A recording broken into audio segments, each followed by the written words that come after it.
How's it going? Good. Not too bad now. How's your week been in terms of coaching? Yeah, been pretty busy. So I've been doing a lot of coaching in the Walls prep this week. So goes everywhere from P1 to P7, and then bit of after school stuff with the senior school. That's starting to cool down a bit with exams over the next 2 weeks. So that take someone away then for? Yeah, so I'll be a bit more focused on the prep at the minute, and doing a bit of casual work with also rugby, and then cricket's starting to pick up as well. So you're busy man, eh? Yeah. So what type of coaching do you in cricket and Ulster as well?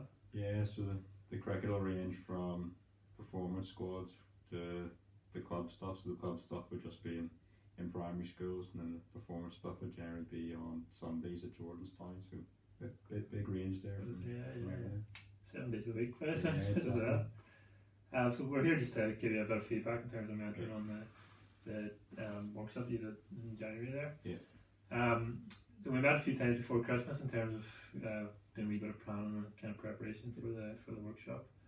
How did you feel the workshop went for you overall? Yeah, so overall I was quite pleased. It was probably one of the first times I've done something like that, so I was quite nervous at the start, but I thought our previous chats had helped clear a few things and got a few ideas from that, and obviously know there's certain stuff I could improve on, but overall I did think it went quite well, but I know from reflecting, there is things I can definitely improve on. Yeah. So the topic you picked, something close to your heart just from talking to you prior to the workshop. So why was it a comparison between coach-centered coaching and athlete-centered? Why was that something that you?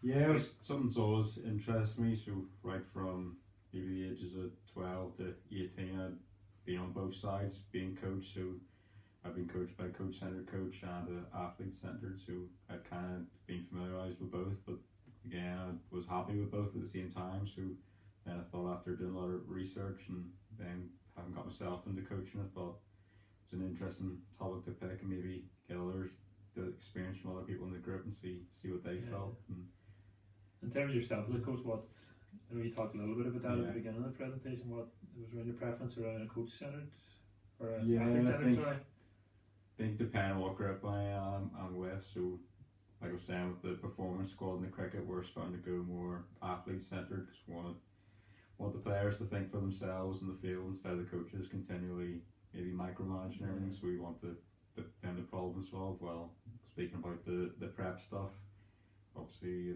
bit more coach-centered, but at times I want them to make their own decisions and problem solve. Then you can't let P1s, P2s run around do their own things. So that's out of control. Yeah, exactly. That's the idea. I like the example you gave of Max, your dog. Really, two reasons why I liked it, because it was very relevant to the conversation we're having around being very directive as a coach, and your dog obviously needing that direction from you.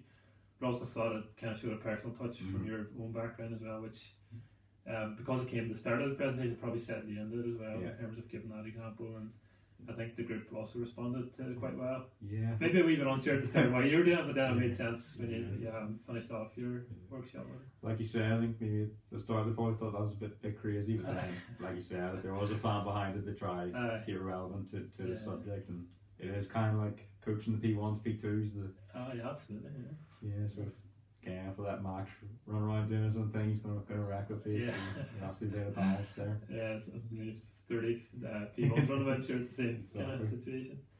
In terms of your preparation for the workshop, what type of things did you do beforehand that put you in a position to deliver? Did a lot of research behind the subject, so reading a lot of books and a lot of studies on the athlete-centered and coach-centered, and then I tried to think from my own experience at the same time from playing and coaching other coaches that I've seen in action. So I thought that helped a lot, and then it was great in the workshop to draw on the experiences from the class, because there was a lot of experience and a lot of different sports as well in the room. So I thought that was really good. In terms of your aims for the session, you had learning outcomes that you went through at the beginning. Why did you pick those areas? And you had it well structured in terms of athlete and coach centered, but also then looking at elite sport, individual sports, team sport, and then amateur as well. Yeah. Think right from the start of the presentation, I didn't want to just put it on athlete centered. I wanted to make a balance between the two, so we didn't want to favour one thing. So try to keep balance between the two, and then was trying to keep everything relevant to the class. So obviously it helped that I knew the class, and there's a lot of range of sports, so from individual and team. So tried to keep it relevant between both parties. 'Cause I think I've definitely seen subjects in the past where it's just been focused on maybe team sports or individual. Well, obviously it helped that I knew the group, so I could tailor it to their needs. So you did a wee bit of background, I suppose, Yeah. in terms of who's going to be in the room and what their experience and context was as a coach. In terms of your introduction, how do you feel that went? Yeah, I think introduction wise, I was very nervous at the start, but once I got into the introduction, I was maybe got a bit more smoother and tried to build that rapport with the group by bringing my background in. I thought that was an in to try to hook some people in the group, so I thought that maybe made it a bit easier to connect with some of the people in the group. Yeah. I really thought you made a good connection with the group nice and early. And for me looking at it, it was because you had that personal touch in terms of your own experience as a coach and also your own experience and how it related to the topic that you were discussing as well. I thought you made that really clear to the group at the beginning, and they responded in kind in terms of opening up to you then as you went through the tasks during the presentation.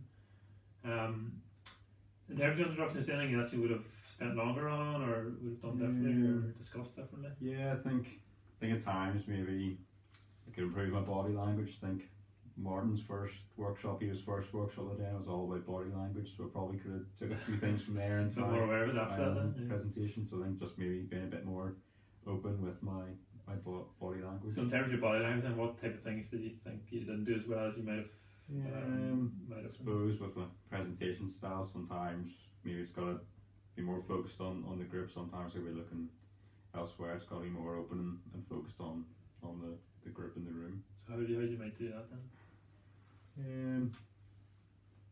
I think just connecting with the group, maybe slightly more eye contact, and then maybe a bit less looking at the board. But I think once I got into it, it was a bit smoother, but I was quite nervous at the start. It didn't come across that you were nervous at all, to be honest with you. And you were very, very relaxed as you started the presentation. I felt you were really well spoken, and you had good energy. Even though you were relaxed, you still had a good energy and enthusiasm for what you were speaking about. There was a couple of occasions. It was during the tasks, and you probably had your back turned to the group for probably a wee bit longer than you might have in the past. And that, just looking back on it, it's probably not a good habit to get in. You want to keep, as you said, engaged with the group and eye contact on them, just so you're available for questions as well that they might have. I thought you moved around the group quite well during the task, but also as you were presenting as well. You said you didn't felt you were reading off the board quite loud. I didn't really see that. Yeah, I think maybe just once or twice at the start. I think just to get those nerves out of the way just at the start. I think there's one you had to read definition. So that really requires you to look at the board. I tried to get the definition first from the class, and then brought my maybe the definition I thought was good from some of the research. And I thought the answers from the class were obviously very good. So your first task then was talk me through that now, how you felt it went. So the first task were split into two groups. So one was focused on individual sports, and the other was team sports, and they were going to draw on their experiences from their own playing and coaching backgrounds and what they've seen from the coach centre approach and the athlete centre approach. So it was good to get that balance between the individual and the team sports. So you had them structured two groups, one looking at an individual sport and one looking at a team sport. And it was quite relaxed and informal at the same time, so they're just using their notepads to write down a few ideas and just going around the groups. There was some real good discussion about their experiences. At times I was going to ask them a few questions, but because the discussion was so good, I just took that step back and maybe let them go. Sometimes if the discussion wasn't, obviously it was a group that you knew, and they were probably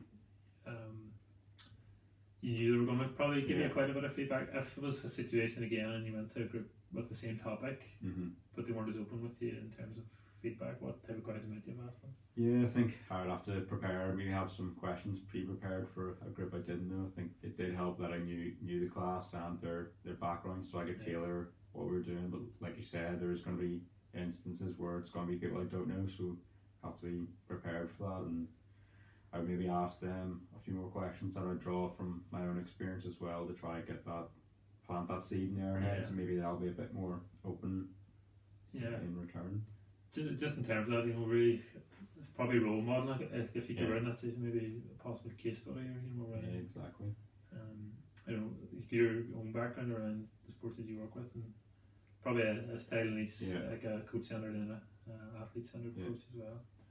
In terms of the length of the task, do you feel it was too short or too long, or just? I think because the discussion was going pretty well, it did maybe go over time a bit but then I didn't want to interrupt that because there was a bit of a flow to it at the same time. So maybe at the start I could have put a bit more time limit on it, but I didn't want to interrupt the flow of the. Was there any stage you were close to stopping it? Yeah, there was once or twice I think, but I did take that step back just to see what the group could draw in, and then I thought from the task it was just very informal, given their feedback. I thought a lot of people did the same in their workshops, so a bit of variation. I could have used like a whiteboard a bit more or a chart just to do something different. I had discussed with yourself about the task Tandy had done with the post-its. It was a bit of a game and it was a bit more fun, and I was actually going to do that, but why did you say not to do that? I thought I was trying at the same time keep it a bit more academic, but that could have brought a bit more fun into the task. It would have been a bit more games, and when Tandy did it, she kept it relevant to the subject as well, so there's some really good answers going, so I think that's potentially something to look for in the so again, if we're talking towards the end, here's a bit of an action plan. It might be something you might try maybe in a less pressured environment, maybe where you have a bit more freedom to kind of explore your ideas. I think potentially with the group, I don't know, that fun aspect could bring them a bit more out of themselves to give their experiences. I suppose we talked a little bit earlier, if you had a group that weren't as open as the group that you had for the workshop, but something like that might be engaging for them to get a little bit more out of them. The other good thing about doing something like that is it's something tangible that they can take home with them, as a recap in terms of what they've done. In terms of the feedback from the group, then, what was the key things around an athlete-centered approach that they were coming back with? So drawing from their experiences, I think when they had experienced athlete-centered as a player, I think they're more likely to have that as a coach. But then I think Rory mentioned it did depend. When you're coaching, it's a bit different, 'cause when you meet that group for the first time, you're not going to empower them straight away. You have to get to know them at the same time, so you have to build that relationship. So you might go a bit more coach centered at the start, and once you know the group, you can either decide to go which way you want. And I think from my own experience, it'd be pretty similar. So if I know a group is going to be that bit more open, they are a bit more mature, going to go that athlete center, while there could be a group who maybe prefer being the coach being a bit more direct, I would go a bit more coach centered. Is there any of the feedback from the group that you disagreed with? I think because the task was more drawn from their experiences, so I don't think I disagreed with anything. Maybe if it was a different task where it was a bit more focused on maybe one subject, maybe I would have disagreed with a few views. So you saw that task really facilitating them, giving them an opportunity to kind of give you an indication of their understanding of that topic and what they saw within their own context. I think at the same time, I'm pretty open-minded as well, so I like to get other people's views and try to learn from them as well. Rather than put your own opinion across. Exactly. Like I said at the start, I didn't want to be directive towards athlete or towards coach centre, to try to keep it a bit more balanced and a bit more open to get their views at the same time. It's a good approach, I suppose, in terms of that as well. You're not creating a bias towards your own beliefs, and it might steer some of the group towards that. I think it also helped from my experience where I'd experienced both at the same time, so I think that helped as well. In terms of athlete, then what type of things were athlete-centered approach? What was coming through?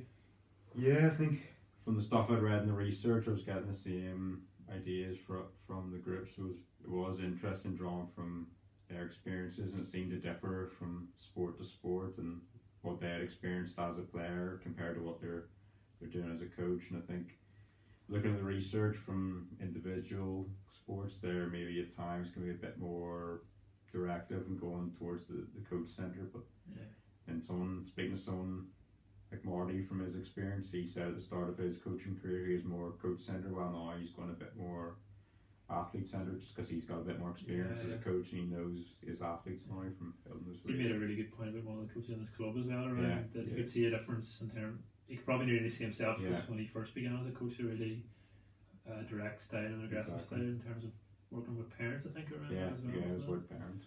yeah, so it's good that that conversation came Yeah. up in terms of feeding, and you give a good opportunity for Martin to do that as well. That was one of the things that really came through to me. A lot of the guys are really honest with you, in terms of someone giving personal stories related to their own sport and clubs. So I think he created an atmosphere that they felt safe enough to do that in the forum. And you give them opportunities to challenge each other, maybe discuss each other's topics as well. You know, in an open forum when the whole group was discussing, but also then one-to-one with the person beside them. So it was good conversations coming through there. And it really, I suppose, underlined the things you were doing on the screen as well.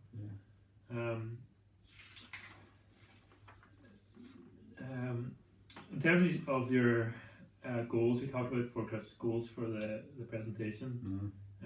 One of the key things that came through was that you were going to have a clear outline from the beginning to so an introduction to the very end. So do you think you've achieved that, or was there anything you felt you went offline, or was there any stage where you felt you were losing a bit of control in terms of what you wanted to do?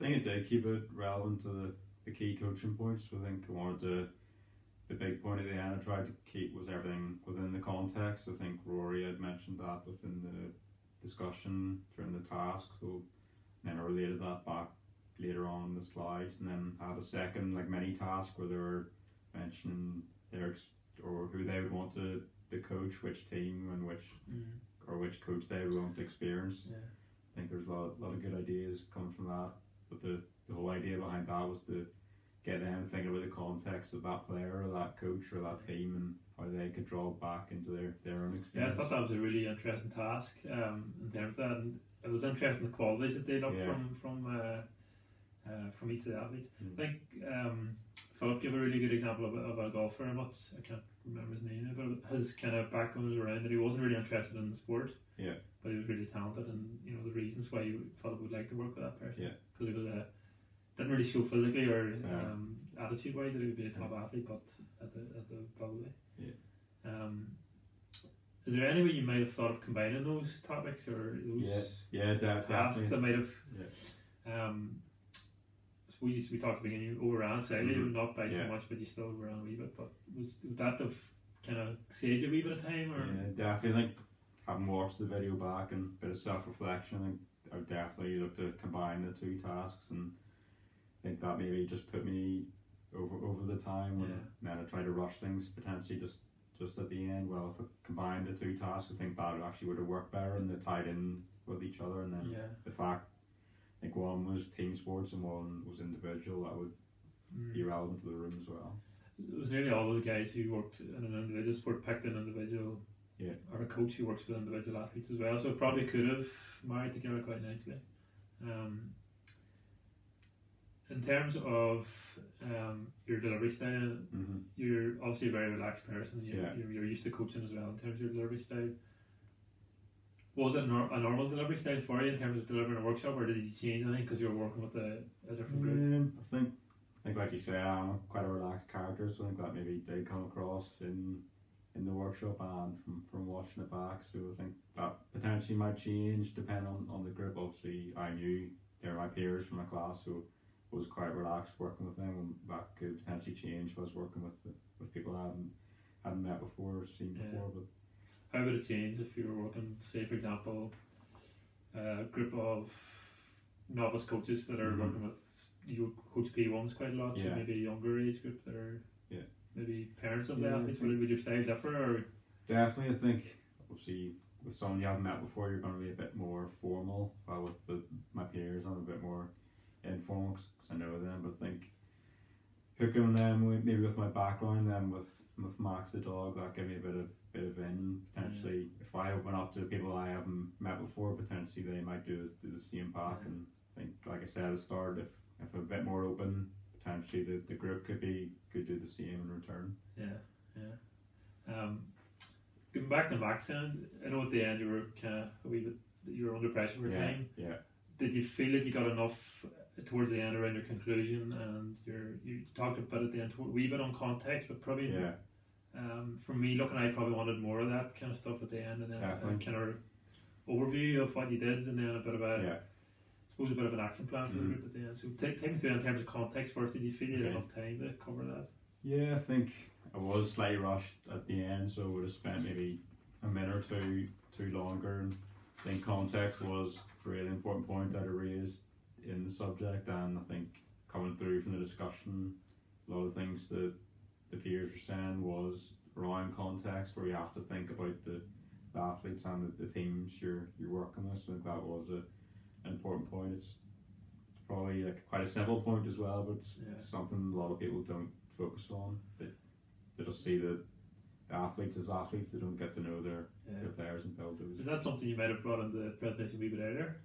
Definitely think that could have been something I could have brought in towards the start and then linked it back in again at the end. So you did talk about it again, but probably needed more weight behind it. Yeah, a bit more. Could have went in a bit more depth, but then I did want to wait until the first task and to try see if we could draw it from the group, and I think that did happen because the points they were raising were relevant to the context.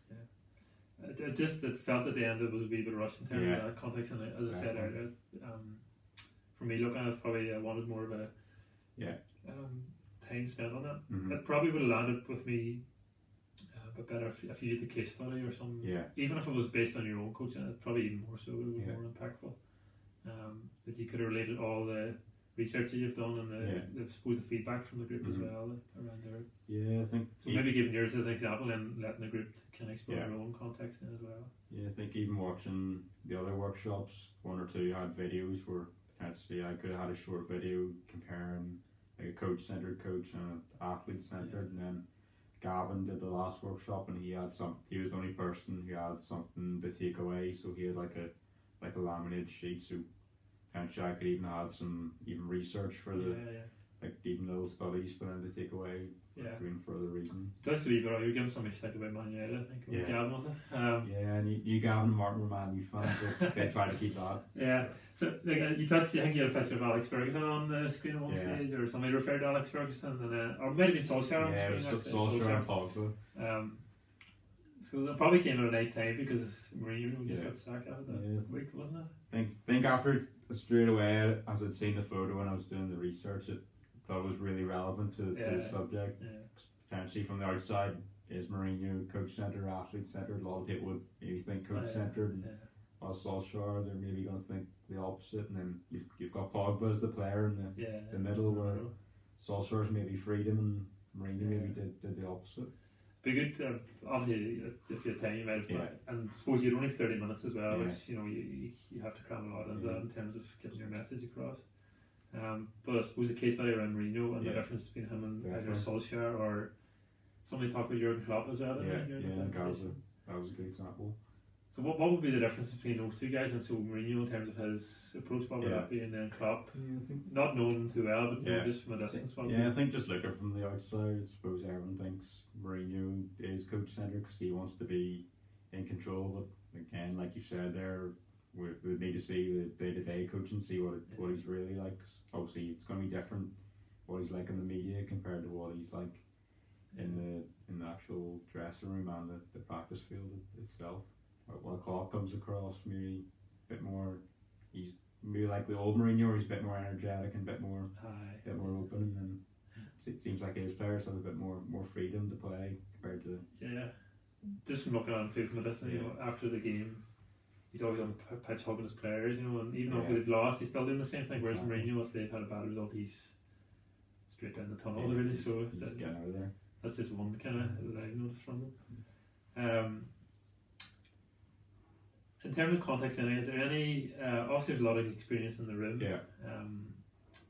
How could you maybe draw that out? With them in terms of if you had the time at the end. I think if I had more time. How would you set up a task to do that? Maybe or I suppose it's a tough one. Like you said, there's only 30 minutes. While workshops I've experienced potentially could last all day, where you would have far more time. But then within the 30, you have to work with the time you've got. So you've got to keep it maybe a bit more specific to the task, and think I maybe could have timed things slightly better, and that's something to think about in the future. Yeah, so a bit of a, I suppose, an action plan maybe around Yeah. time management. Again, probably a little bit harsh on you in terms of that, because Yeah, you get everything yeah. you wanted to do done within the Yeah. time. So I suppose it's just going into more depth Yeah, with them. I suppose exactly. would be if you had more time. In terms of the topic you picked, there's something that as I said at the beginning, something that I've looked at as well in terms of my own coaching career and experiences as a player in a couple of different sports as well. So as a topic, it really appealed to me. So it was really, the way you deliver was really engaging. In terms of how you concluded the workshop, you said earlier when we were talking, you felt you were under pressure for time. Yeah. In terms of delivering your conclusion. What were the key things that you wanted to get across when you were concluding the workshop? So the conclusion, I had some, I think, 4 key points. So it was trying to get everyone that they had to understand the whole coaching process, and then obviously I made the big point about context. I think if I did have more time, I potentially could have got maybe 1 or 2 more thoughts from the group itself, just in the conclusion. And I think because we were cut for time, I think in all the workshops, everyone had asked, was there any further questions? And I don't think there was any, just because of the time. And I think potentially people did want to ask questions. How would you feel if they had a few questions for you? That'd be something you'd be comfortable Yeah, with? I did have a few things prepared, like answers wise, and then I did know the research pretty well. So in the research slide, I had narrowed it down to 4 or 5 main themes in each section that we're coming through. So if there was questions regarding that, I could answer. So you felt comfortable in terms of you had all angles covered for your presentation. In terms of your learning outcomes for the workshop, do you feel that the way you delivered it and the way the workshop went, do you think the guys doing the workshop covered or felt that you covered learning outcomes? Yeah, I think obviously the big one was understanding both methods, and obviously with the experience in the room, they had experienced maybe both methods, both as players and coaches. And I think Phil made a good point in the discussion where potentially maybe coaches maybe need to get a balance between the two and not focusing on one. But then, as Rory said, it does depend on your group. You need to know your group and what their needs are. Yeah, that was something that came through really strong, particularly from Rory and a couple of others, that you really need to know the athletes that you're working with. I think somebody talked about a holistic approach as well. It was one of the key things that you talked about. What did you mean by a holistic approach? Yeah, so I think holistically trying to think of the whole athlete's needs. I think a lot of time in sport people just think of the performance aspect, but there's more to the athlete than that. You've got to think about their social, mental needs as well as their physical. So I think a lot of times it's just focus on performance. You've got to understand everything about your athlete and try to build that relationship with them. I think that's from experience. I maybe didn't do that as much at the start of my coaching career, but now. Why not at the beginning? I think just even what I experienced as a player, I think when I first got into it, I just wanted to win things, but then after 2 or 3 years I knew that that's not what coaching's all about. I need to start learning more about my players, and the end goal is about developing, and if the outcome's success, then that's what happens at the end. If it doesn't, as long as the player and the person's improving as a whole, that's what I'm thinking about. Why do you think you began coaching in terms of just being obviously trying to win? You know, you were quite young when you started coaching, weren't you? Yeah, so I started coaching at 18. I think as a player I got a lot of success from both. So the coaches I had experience, there was coach centered and athlete centered, and I had a bit of success from both. And then maybe I was quite narrow minded at the start, where all I wanted to do was win things. But then after 2 or 3 years I started with my undergraduate, doing a lot of research, and I started to understand that there's more to the athlete than just thinking about winning. You have to understand their needs and develop them in the long term. You challenge your own thinking a wee bit. Exactly. Did that just come from your undergraduate degree, or was it there other things that? Yeah, I think a lot of it was coming from the research, and then again thinking back to what I experienced as a player, and then as soon as I started coaching, I think you just can't go that narrow goal. You're gonna win things. Think of the process is good, and you're developing your players as people and as players, but the outcome at the end will take care of itself. In terms of looking at the whole thing now, in terms of what you delivered, is there anything you felt that I'm really happy with that was something I really thought I did really, really well? Yeah, think the task did work at the start where the discussion was really good, but it could have maybe brought the flip chart into it just to make sure that message was on the board for them even the way through, and then Don't worry about you start off a positive and you Yeah. went negative. Just think of the things that you did really well, because there was a number of them. Yeah. Like, there was quite a few. yeah, I think the first task, like I mentioned there, was a positive. I think the research I had narrowed that down instead of being it pretty lengthy. I had narrowed down to key buzzwords, but Yeah. I think again, I need to understand the needs of the group at the same time. Some people might like that, keep it simplified, and some might like the more academic How stuff. how would you do? You probably presume that they Yeah. understood it. Was there anything you might do to kind of ensure that they understood it? Or? Yeah, I think they keep the key messages on the board, and then I could have produced some research on sheets and give them that for further reading in case they wanted to take home message. look back. But I thought this simplifying it did help, and then I went through each one and explained what it was. I think the knowledge of the group, a lot of them would have experienced that anyway. A couple of other things I thought you did really well as well was in terms of the topics you picked for tasks. Yeah. I thought it was really relevant to the subjects, Yeah. first of all, but also it was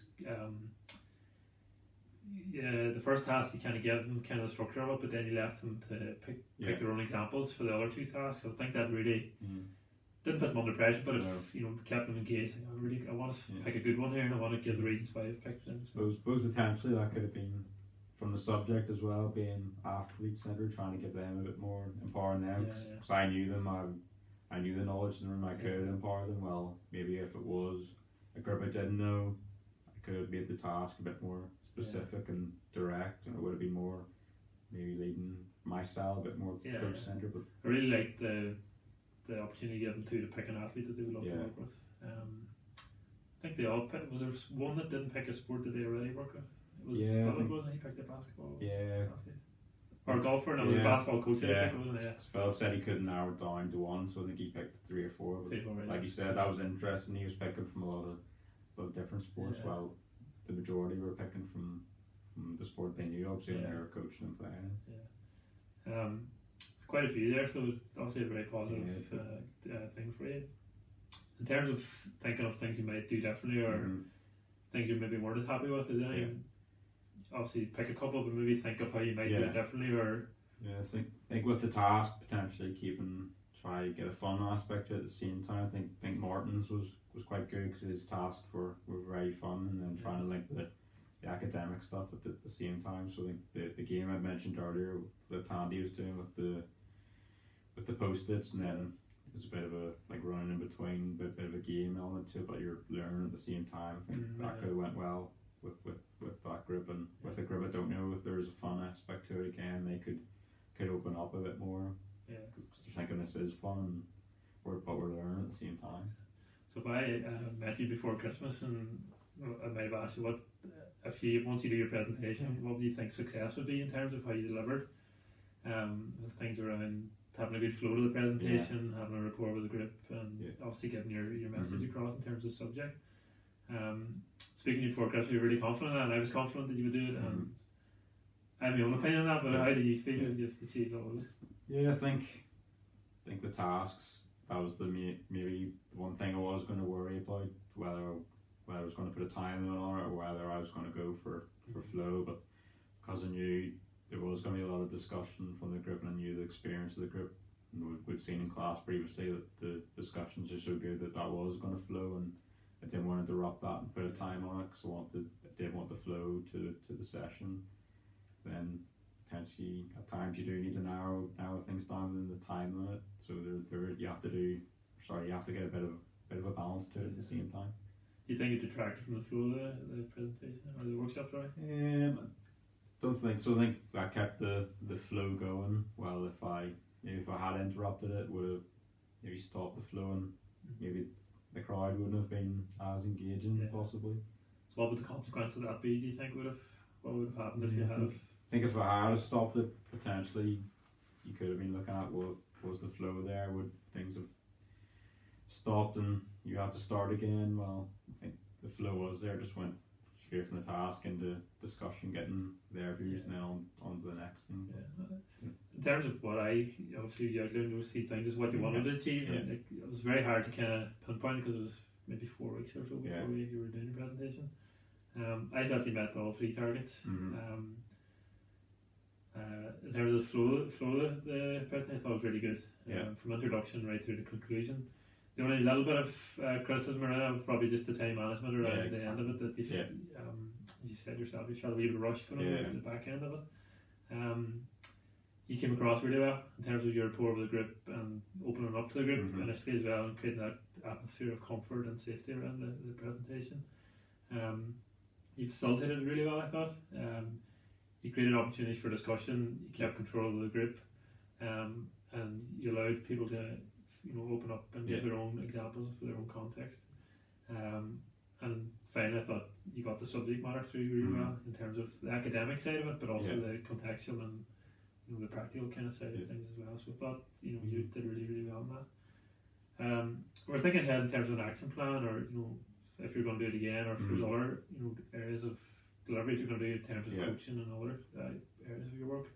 What would be the 3 key things that you wanted to work on now in the next couple of months? Yeah, I think I did really enjoy this subject, so potentially I would love in the future maybe to deliver to maybe a longer session or to a different group, just to see what would happen. And then I think obviously I've learned a lot from this one, from self-reflecting, and I can either narrow the focus, or if I don't know the group, I can just keep it more specific to the target and try to get that feel for the group and linking it back into the subject.